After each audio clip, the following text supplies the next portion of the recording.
એક ગામમાં એક ગરીબ ભક્ત રહેતો હતો. તેની પાસે પૈસા નહોતા, ફૂલ બેલપત્ર ખરીદવાની શક્તિ નહોતી, પણ રોજ સવારે ઉઠીને એક જ કામ કરતો. શિવલિંગ પર એક લોટો શુદ્ધ પાણી અર્પણ કરતો. લોકો મજાક ઉડાવતા કહેતા, માત્ર પાણીથી ભગવાન ખુશ થતા હોય? પણ ભક્તનું મન સાફ હતું, શ્રદ્ધા અડગ હતી. એક દિવસ મહાશિવરાત્રિ આવી.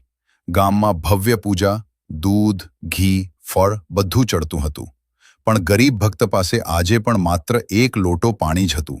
તે રડતા રડતા બોલ્યો, હે મહાદેવ, મારા પાસે એટલું જ છે, પણ દિલ આખું તમારું છે. એ રાત્રે ગામમાં અચાનક ભયંકર તોફાન આવ્યું. વીજળી, વરસાદ, અંધારું. મંદિરનો દરવાજો બંધ થઈ ગયો.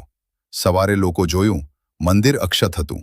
શિવલિંગ તેજથી ઝળહળી રહ્યું હતું અને ગરીબ ભક્તના ઘરની સામે અનોખું પ્રકાશ અને શાંતિ હતી.